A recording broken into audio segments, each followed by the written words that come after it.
নমস্কার, welcome back to CBC topper আর competitive biology কমেন্টর টপার। আজকে সেমিস্টার 2 এর নিউট্রিশন ক্লাসে তোমাকে সেমিস্টার 3 নিউট্রিশন ক্লাসে তোমাকে স্বাগত জানাই। তোমরা গত ক্লাসে দেখেছিলে যে উৎসেচক বলতে কি বোঝায়, উৎসেচকের বিভিন্ন বৈশিষ্ট্য সম্পর্কে আমরা জেনেছিলাম।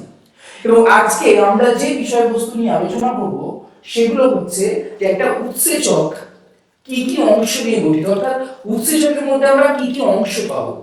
আমরা আগে জেনেছিলাম যে যে কোনো উৎসেচক মেইনলি কি নিয়ে গঠিত, মেইনলি প্রোটিন নিয়ে গঠিত, অর্থাৎ যে কোনো উৎসেচকের মধ্যে আমরা প্রধানত যেটা পেয়ে থাকি সেটি হচ্ছে প্রোটিন। বাট এমনটা নয় যে উৎসেচকের মধ্যে শুধুমাত্র প্রোটিন আছে। যদি কোনো উৎসেচকের মধ্যে শুধুমাত্র প্রোটিন থাকে তখন সেই সমস্ত উৎসেচককে আমরা বলবো সরল উৎসেচক। তাহলে সরল উৎসেচক মানে সেখানে কি রয়েছে, শুধুমাত্র প্রোটিন, শুধুমাত্র প্রোটিন নির্মিত, অর্থাৎ সেখানে কোনো রকম আমরা অপ্রোটিন অংশ পাবো না। যদি কোনো উৎসেচক শুধুমাত্র প্রোটিন নির্মিত হয় তখন তাকে আমরা বলবো সরল উৎসেচক।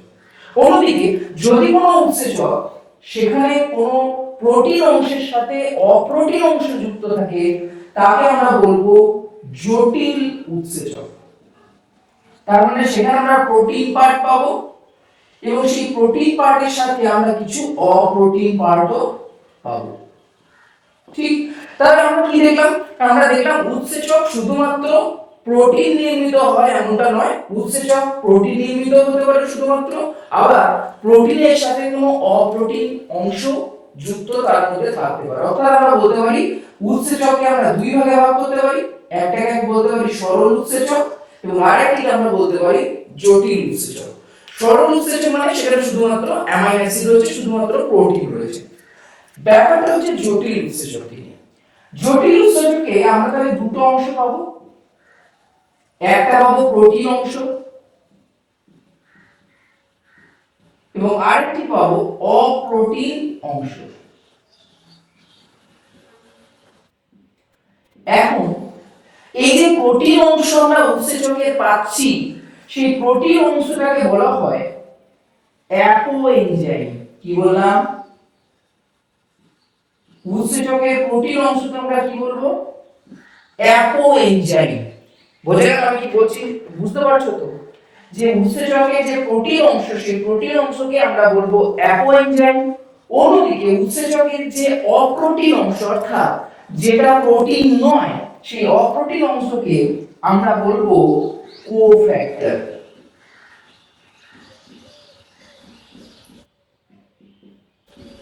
তাহলে উৎসেচকের যে প্রোটিন অংশ তাকে আমরা বললাম অ্যাপোএনজাইম এবং উৎসেচকের যে অপ্রোটিন অংশ তাকে আমরা বললাম কোফ্যাক্টর। অর্থাৎ আমরা যদি একটা উৎসেচক দেখি সেই উৎসেচকের মধ্যে আমরা দেখব মেজরিটি পার্ট রয়েছে প্রোটিন, তার সাথে কিছু অপ্রোটিন অংশ যুক্ত রয়েছে। এটা হচ্ছে মনে করো অপ্রোটিন অংশ এবং এটা হচ্ছে মনে করো অ্যাক্টিভ সাইট।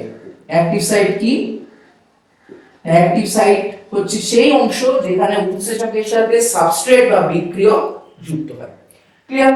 এবার এই যে অপ্রোটিন অংশ সেটা বিভিন্ন রকমের হতে পারে, সেটা কোনো জৈব অণু হতে পারে, সেটা কোনো অজৈব অণু হতে পারে এবং সেটা কোনো অজৈব ধাতব আয়ন হতে পারে। তো তার উপর ভিত্তি করে, অর্থাৎ অপ্রোটিন অংশটা কি তার উপর ভিত্তি করে আমরা কোফ্যাক্টরকে বা অপ্রোটিন অংশকে মূলত তিন ভাগে ভাগ করে থাকি।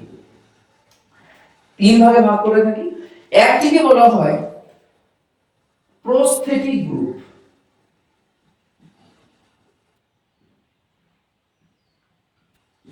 একটিকে বলা হয় কোএনজাইম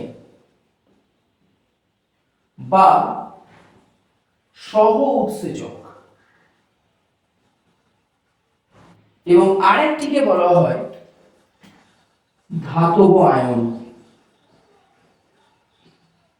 কোফ্যাক্টর। এই সহ উৎসেচকের আরেকটা নাম হচ্ছে জৈব কোফ্যাক্টর।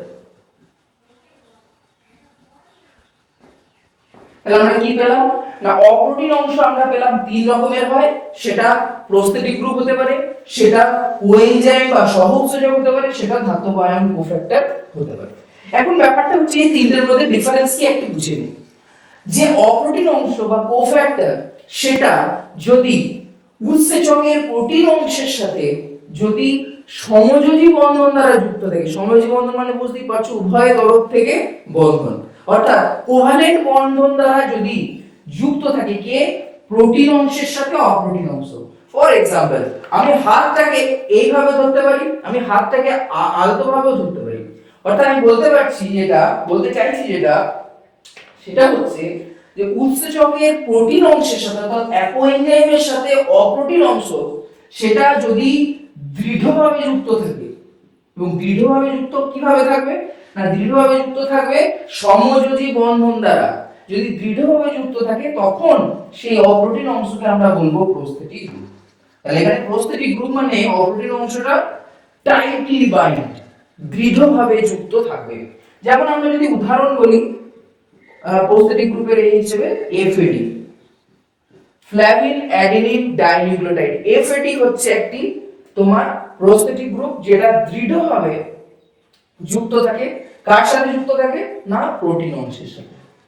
নেক্সট যেটা সেটা হচ্ছে কোএনজাইম বা সহ উৎসেচক বা জৈব কোফ্যাক্টর। প্রস্থেটিক গ্রুপটা হচ্ছে অ্যাকচুয়ালি অজৈব, সেখানে কোনো প্রোটিন অংশ থাকে না।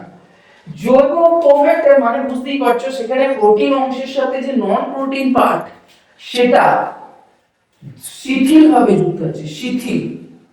শিথিল মানে আলতোভাবে, টাইটলি বাইন্ড নয়। যদি শিথিলভাবে যুক্ত থাকে তখন তাকে আমরা বলবো কোএনজাইম বা সহ উৎসেচক বা কোফ্যাক্টর। যেমন জৈব কোফ্যাক্টর, যেমন উদাহরণ যদি আমরা বলি এই ক্ষেত্রে উদাহরণ কি হবে, এই ক্ষেত্রে উদাহরণ হবে NADP, nicotinamide adenine dinucleotide phosphate. Nicotinamide adenine dinucleotide এগুলো হচ্ছে তোমার কোএনজাইম বা সহ উৎসেচক বা জৈব কোফ্যাক্টর। তাহলে প্রস্থেটিক গ্রুপ মানে সেটা দৃঢ়ভাবে যুক্ত থাকবে, কার সাথে যুক্ত থাকবে প্রোটিন অংশের সাথে যুক্ত থাকবে। অন্যদিকে যদি প্রোটিনের সাথে অপ্রোটিন অংশটা শিথিলভাবে যুক্ত থাকে তখন তাকে আমরা বলবো কোএনজাইম বা সহ উৎসেচক। আর যদি অপ্রোটিন অংশটা কোনো ধাতব আয়ন হয় সেটা Mg2+ হতে পারে, সেটা সোডিয়াম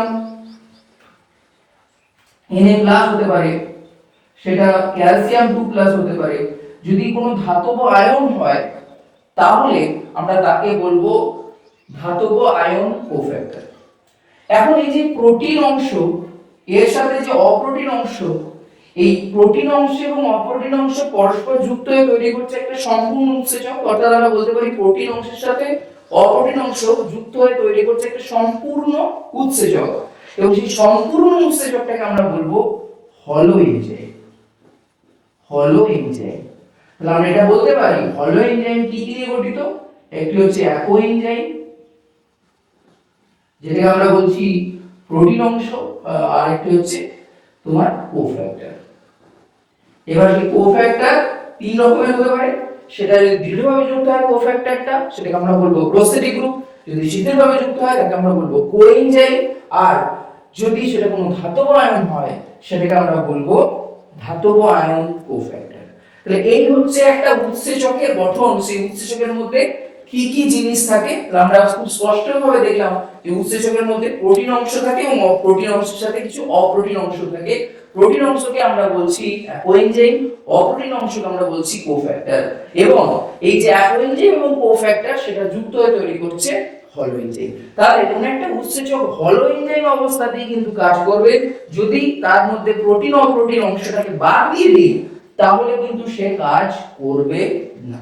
এবং আগের দিনের ক্লাস যদি তোমরা না দেখে থাকো, আগের দিন লাইভ ক্লাস হয়েছিল তোমরা একটু দেখে নিও, সেখানে আমরা উৎসেচকের মানে যে বৈশিষ্ট্য, উৎসেচকের অ্যাক্টিভ সাইট কি, উৎসেচকের যে মতবাদ লক এন্ড কি মতবাদ, তারাচাকি মতবাদ এবং ইনডিউসড ফিট মতবাদ সেই নিয়ে আলোচনা করেছিলাম। আমরা দেখেছিলাম তারাচাকি মতবাদের ক্ষেত্রে নিল ফিশার তিনি বলছেন যে উৎসেচকের যেটা অ্যাক্টিভ সাইট সেটা ফ্লেক্সিবল নয়, অর্থাৎ দৃঢ় rigid, but induced fit model অনুযায়ী বিজ্ঞানী কোসল্যান্ড বলছেন যে না, তালাচাবি মতবাদে যেটা রিজিড বলছেন অ্যাক্টিভ সাইটটা, সেটা রিজিড নয়, সেটা অ্যাকচুয়ালি ফ্লেক্সিবল।